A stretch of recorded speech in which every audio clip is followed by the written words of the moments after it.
friends, welcome to Lovin' Life's Journey DIY. I'm Chantel. Thank you so much for being here. I know it's been a little while since I've posted a video, but I have been doing some DIYs kind of in between all the craziness that's happening. So I was sick for a couple of weeks. We took a trip to Ohio to see our kids and grandson, and I just needed a little bit of a break. And so now I'm getting back into the swing of a regular routine, and I'm really excited to share some more DIY projects with you. Today, I am going to share with you some mosaic projects, and these are specifically for patio and outside. And I am just really happy to share them with you because I enjoy mosaics. I haven't done a lot of them, but the projects that I have done have been really kind of therapeutic and relaxing to do. They are a little bit time consuming, but the finished project is great. And so I hope that this video inspires you to give mosaics a try if you haven't already. If you have done a lot of mosaics and you have some tips for me, I would love for you to leave those in the comments and let me know, and that will help me and other viewers as well. So let's not wait any longer. Let's jump in and start on these mosaic garden and patio DIYs. I picked up this cute wood birdhouse at Family Dollar for just $5, and I'm going to add some mosaics to it. I also picked up these 3 tile coasters from Dollar Tree, and then I also got a couple of ceramic plates from Dollar Tree that I thought would coordinate well with those tile coasters. I'm not going to paint the whole birdhouse, but I am going to use this pretty blue color for some accents as well as some black chalk paint. Some other supplies I will be using are some strong glue. I prefer the Weld Bond for this project. I'm also going to be using a spray clear satin sealer and some sanded grout. I am going to be using white, and this you can pick up at a hardware store or home improvement store. You just want to make sure it's sanded if you have joints that are more than 1/8 of an inch. So I'm going to take my little tiles, and because they are moisture absorbent coasters, I decided to use the spray sealer and give them several coats of the sealer because if this is going to be outside, I don't want them to be absorbing the moisture. So I'm going to take all of the coasters and seal them with several coats. I'm also going to remove the cork from the bottom of the coasters, and I found that the heat tool was definitely necessary for this, but it made it peel off pretty easily using the heat tool. To seal the coasters, you could also use Mod Podge, which I actually went ahead and used the Mod Podge instead because I felt like I got a thicker, better coat. And I wanted it to be more glossy like the ceramic plates, and so I decided to use that since I didn't have any gloss spray sealer.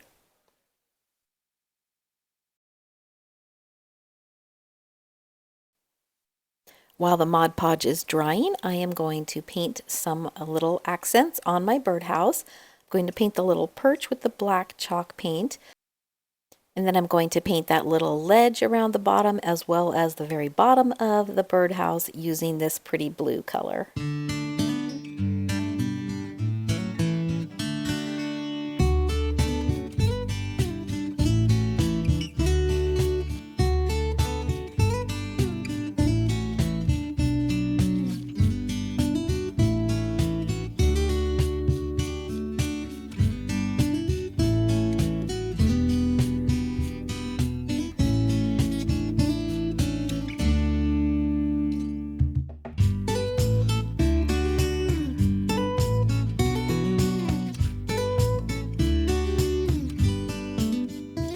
And then I also decided to paint the underside of the roof using the black chalk paint as well.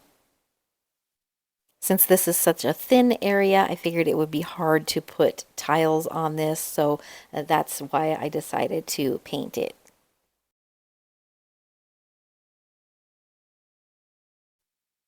While my paint is drying, I am going to break up my ceramic plates and my tiles.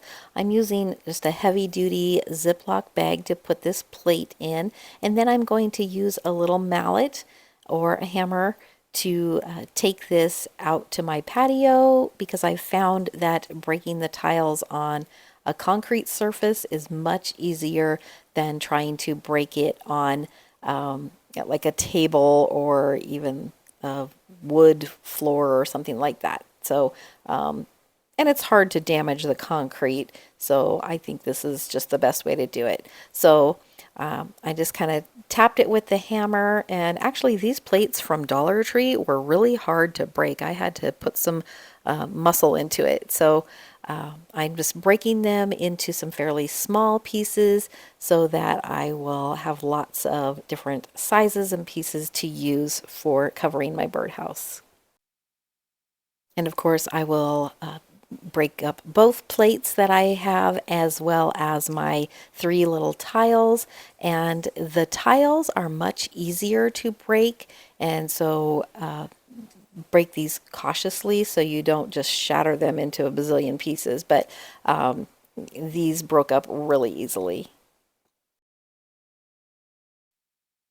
My original plan was to put the pattern tile on the roof and on the very bottom of the birdhouse. However, I wasn't sure exactly how it would work to put the tile on the bottom, so I decided just to take my black chalk paint and paint that instead.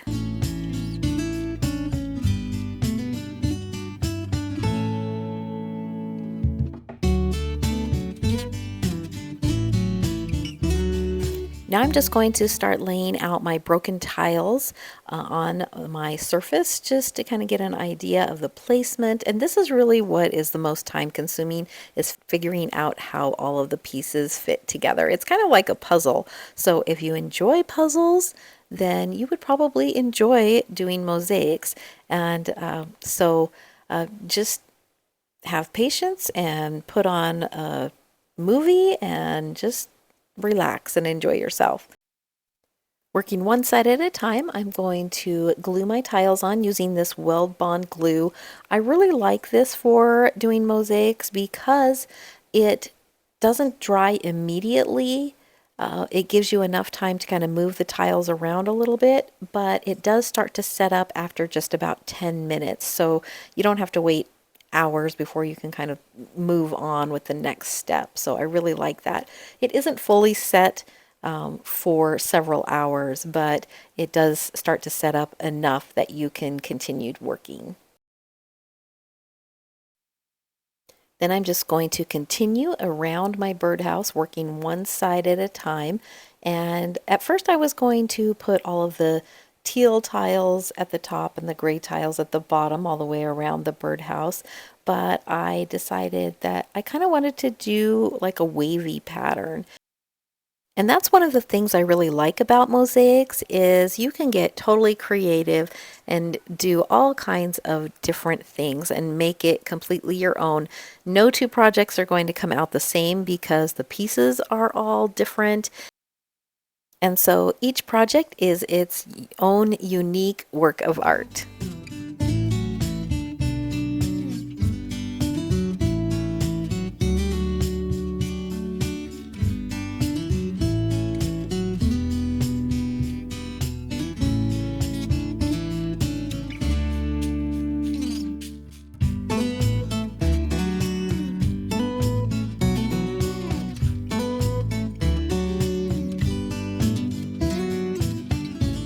Once I have the main part of the birdhouse covered, I'm going to start working on the roof, and I am going to use the pieces of those coasters that are the straight edge pieces, and I'm going to go all along the bottom edge of the roof, just so I have kind of a straight line across that very bottom edge of the roof. I found this to be the easiest.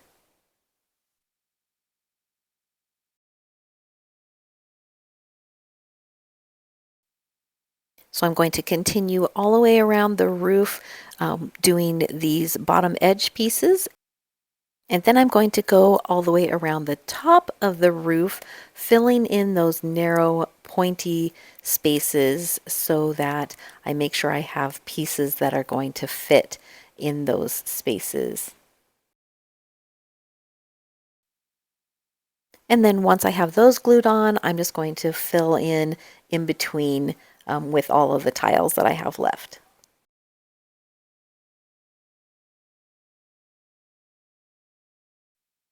And once I have all of my tiles glued on, I am going to let this just sit overnight to make sure that my glue is completely set before moving on to the next step.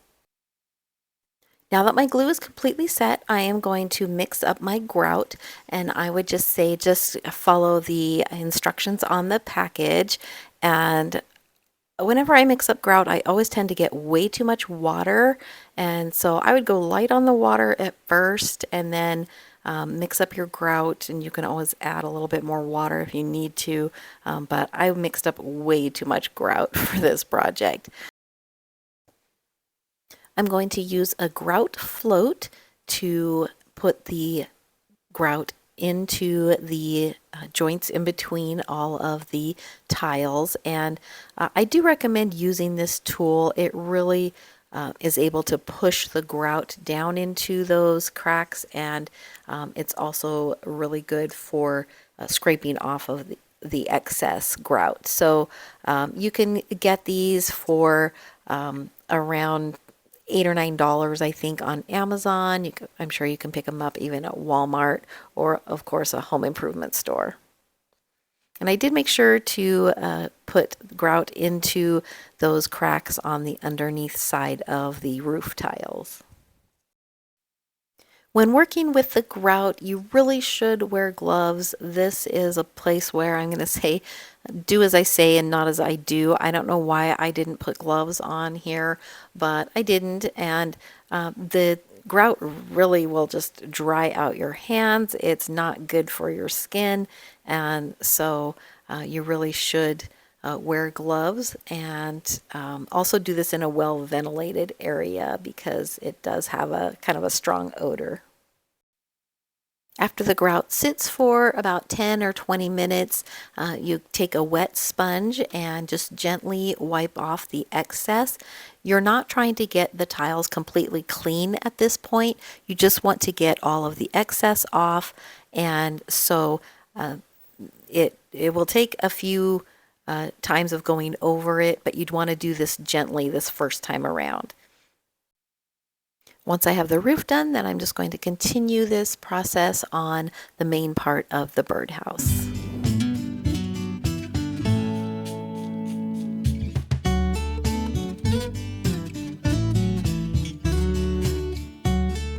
And in some spots, it was really hard to get in there with the grout float, so I did use a putty knife to carefully get the grout in where I needed it to be.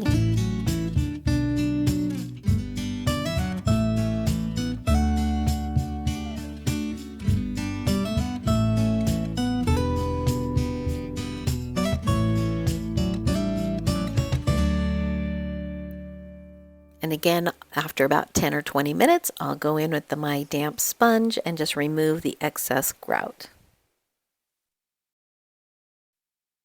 After that's finished, the instructions on the grout that I use said to wait at least 2 hours and then go back in with a damp rag or the sponge again and just clean off all of the tiles. And at this point, the grout is set up, and so it's not going to come off in between the tiles, but it's going to just clean up those tiles really nicely. Now, in the process of rubbing off the excess grout and cleaning the tiles, I did notice that some of my paint needed touched up. So I went back in with both my blue paint and the black paint and just touched up anywhere that I saw it needed it.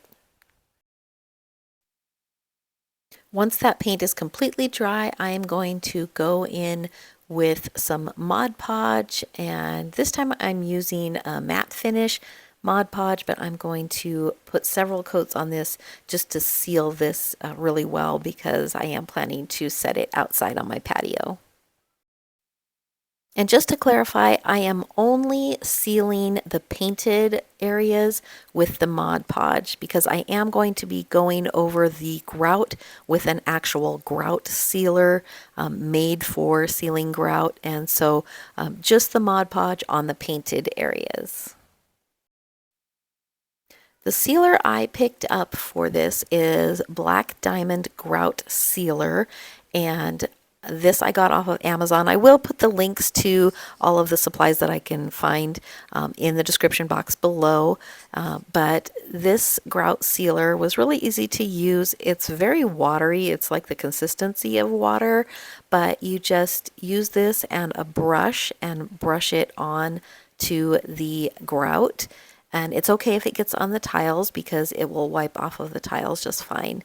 And so I'm just going to use a brush and go over all of those grout lines. And the instructions on this sealer said to go over it and have the grout stay wet for 2 to 5 minutes.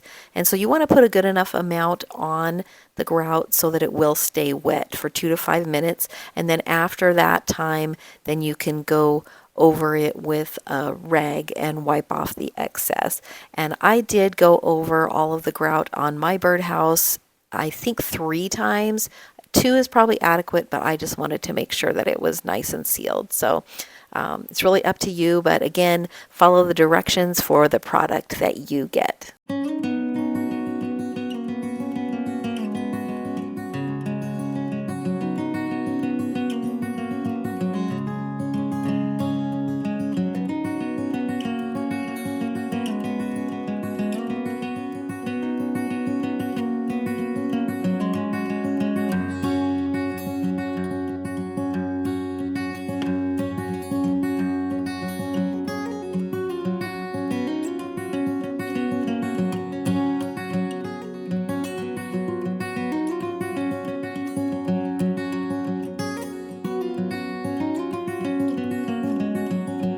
For this next project, I'm going to use this concrete stepping stone from Walmart. This is $1.76, and I picked up a couple of these, and these are the 12 by 12 inch stepping stones. And I am going to be using some of the Mexican tile pieces that I had left over from my very first mosaic project, which was this mosaic table that I made, and I will link that video here in the description box and in the information card above. But these tiles are advertised on Amazon as broken Mexican tiles, and they come broken, but they are great for mosaic projects. And I had all of these tiles left over from that table, so I'm going to use these to make a stepping stone. To adhere the tiles to the stepping stone, I'm going to use this ready-to-use thin set mortar and a notched trowel. I'll also be using some sanded grout in an off-white color, as well as my floating tile thingy. Tile float, that's what it's called. And I'll also be using a sponge, as well as some grout sealer. I'm going to start by laying out my tile pieces, and this box of broken tiles actually did come with some almost intact tiles, so I'm going to pick one of those to use as the center of my stepping stone, and then I'm going to add the broken pieces all around it.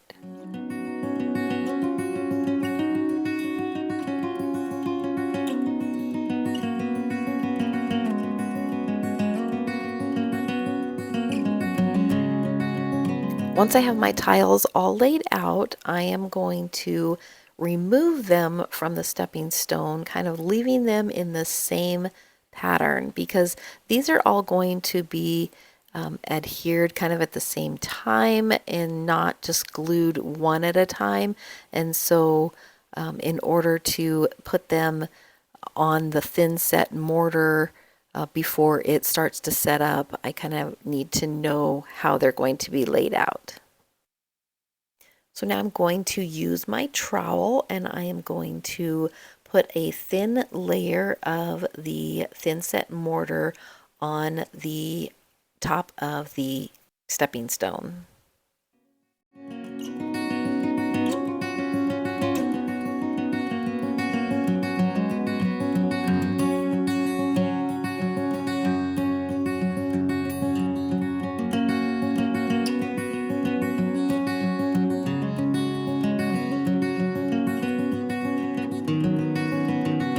The instructions on my thin set mortar then say to use the notched side of the trowel and add another layer of the mortar using this notched side. And so that's what I'm going to do. I'm trying not to get it too thick, but still trying to get it thick enough. I'm not sure. This is my first time doing this, and so I'm just kind of going by trial and error.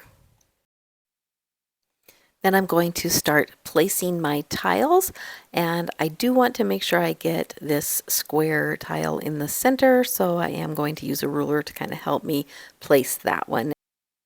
And then I'll go ahead and place all of my other tiles.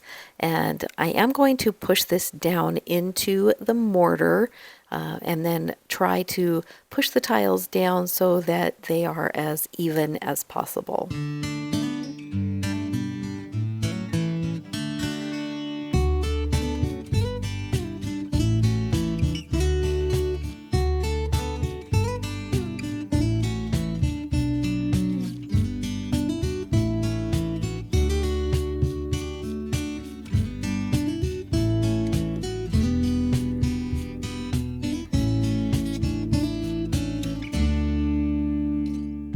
Once I have all the tiles in place, I am going to let this dry overnight, and then I'm going to do my grout.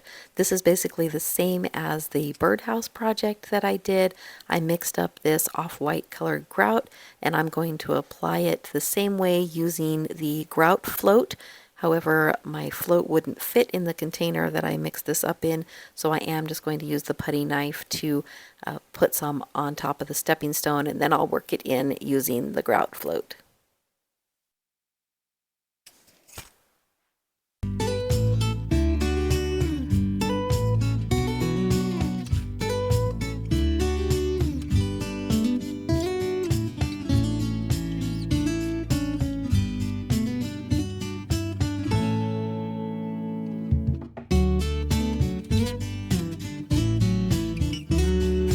I'm going to let the grout sit for 10 to 20 minutes. Then I'm going to use my sponge and some water and gently wipe off any excess grout. This is not going to completely clean the tiles. There will still be a haze over them. It's just to get off any excess grout. And you want to make sure to uncover any tiles that might be completely covered with the grout. Then I'm going to allow the grout to completely set up. This should take 2 hours according to the instructions on my grout. Then I'll take a damp rag and clean off all of the tiles and get any grout residue that is still left. Once my stepping stone is dry, I am going to use my grout sealer and seal it according to the directions on the bottle.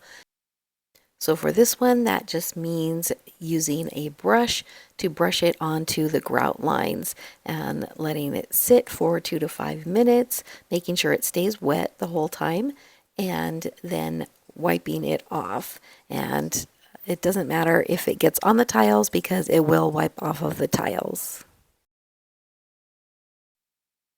I did put 3 coats of sealer on my stepping stone, waiting about 30 to 45 minutes in between each coat.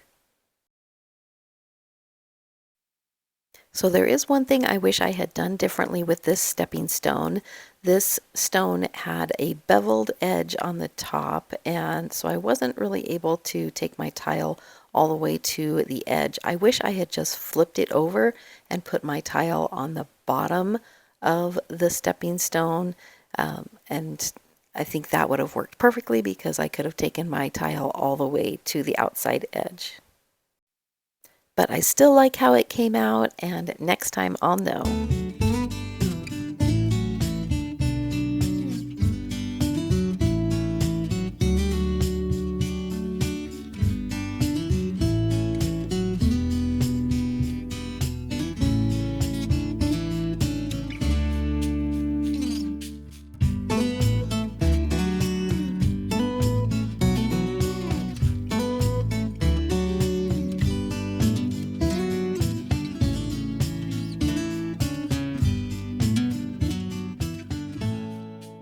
This next project I was so excited to get started on that I forgot to show you the table that I picked up at Family Dollar for just $15. And I'm going to be using this glass table to do a mosaic on top of. And as you can see, it's clear glass on the top of the table. This little patio table actually folds up, so it's really nice and it's very sturdy. As you can see here, I started putting a pattern on the table using this sea glass that I picked up at Hobby Lobby. These were regularly $5.99. I did get them on sale for 40% off, so I bought 3 boxes for just over $10. I went with the blue and green sea glass. They did have several other color options though. And of course you could use something different, but you would want it to be fairly thin if you're using it with this table because it doesn't have a very tall lip around the top of the table. Here you can see how I have the table folded up. It's just sitting on my craft desk. This makes it very easy to work on, but it's also great for storing. So I'm going to finish my little spiral design, and then I'll show you how I'm going to adhere these sea glass pieces to the glass tabletop.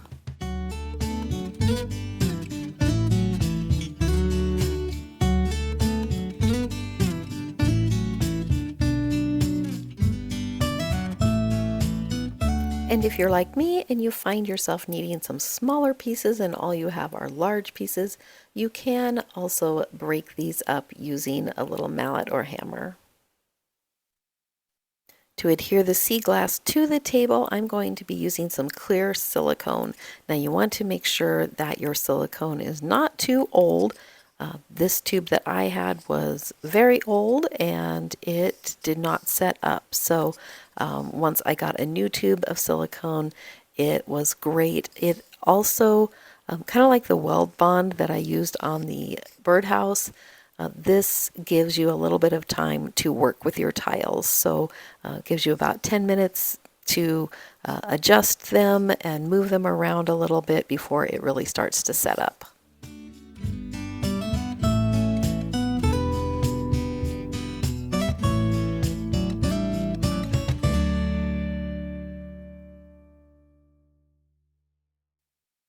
Once my pieces are all glued down with the silicone, then I am going to let this sit overnight so that it can set up all the way. Then I mixed up some white sanded grout according to the package instructions, and I'm going to use my grout float to again push that grout down in between those pieces of sea glass. And you can see I wised up and I'm wearing gloves this time.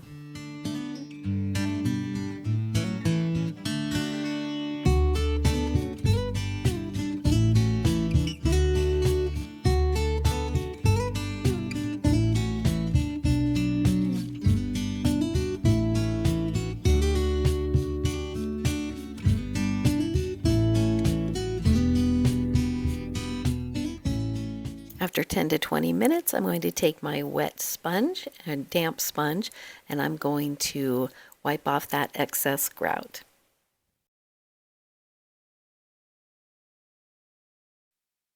I did also take my sponge and go around the edge of the rim of the table just to get that grout off of that rim because I wasn't sure how easily it would come off if I let it dry completely.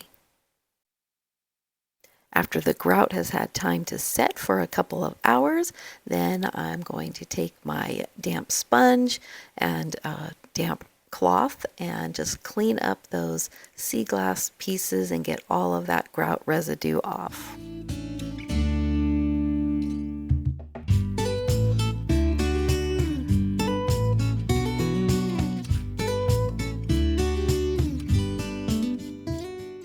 And when everything's clean and dry, I'm going to give it a couple of coats of the grout sealer. And what's so cool about this sea glass on the glass tabletop is that when the light hits it, it has like a transparent look. And so I think that's just really pretty.